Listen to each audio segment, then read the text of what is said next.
आम्ही महाविकास आघाडीनं आंदोलनाची भूमिका घेतलेली। त्याचप्रमाणे परवाच्या दिवशी बीडमध्ये नागरगोजे नावाचा जो एक शिक्षक आहे त्यांनी ही आत्महत्या केली।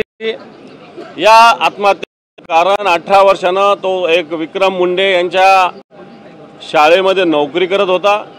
विना पगारी वेट बिगार तरी बरा अशा प्रकारची स्थिती या शिक्षकाची होती आणि 18 वर्ष पगार न दिल्यामुळे व्यथित होऊन संस्थेने त्याला धमक्या दिल्या, तू आत्महत्या कर, तुझ्या जागी आम्ही दुसऱ्याला लावतो।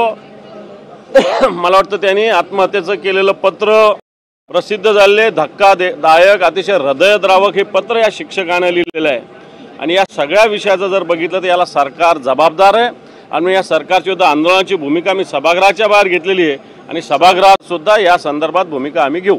कोर्टाची खोटी ऑर्डर, न्यायाधीशांच्या खोट्या सह्या, शिक्के बनवून जमीन बळकावल्याची घटना पुण्यात उघडकीस आली। याबाबत न्यायाधीशांनी जेव्हा सुनावणी सुरू होती त्यावेळी संपूर्ण प्रकरण आहे ते मला असं वाटतं आतापर्यंत एखाद्या अधिकाऱ्याची आमदाराची खोटी सही केल्याचं प्रकरण होतं, प्रत्यक्षात न्यायाधीशाची खोटी सही करण्याचा प्रकार घडलेला आहे। अतिशय धक्कादायक प्रकार हा आहे।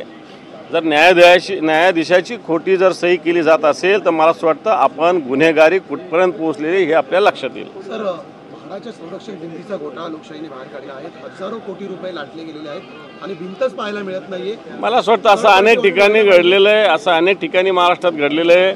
कामच झालेलं नाही, त्याचं बिलिंग काढलेलं आहे, अशा अनेक घटना या महाराष्ट्रात आहे। सर, पण याची चौकशी करण्याची गरज आहे का? बिलकुल चौकशी केली पाहिजे। कापूस उत्पादक शेतकऱ्यांचे प्रश्न अद्याप सुटले नाहीत। कापूस पडू नये मात्र खरेदी हे पहा, कापसाचे पाहिजे तेवढे खरेदी केंद्र सुरू झाले नाही, कापसाला योग्य तो भाव मिळत नाही, शेतकरी त्याच्यामुळे त्रस्त आहे। जसे सोयाबीनची परिस्थिती झाली तशी स्थिती कापसाची होते। मला वाटतं शेतकऱ्याच्या दृष्टीनं हे जे पांढरं सोनं ज्याला म्हणता येईल हे सोनं मातीत मिळवण्याचं काम सरकारच्या धोरणामुळे होत आहे। सर, औरंगजेबाची कबर हटवण्यावरून हिंदुत्ववादी संघटना आक्रमक झालेल्या आहेत आणि आता आम्ही जर सरकारने कबर नाही हटवलं तर आम्ही कबर हटवू असं पवित्र घेतलेलं आहे। मला असं वाटतं समाजामध्ये तेढ निर्माण करण्याचा हा प्रकार आहे। औरंगजेब आक्रमक होता, त्याच्यावर टीका करणाऱ्याला अबू आझमीला आम्ही फरफटत तुरुंगात टाकू म्हणणारं सरकार झोपलेलं आहे का?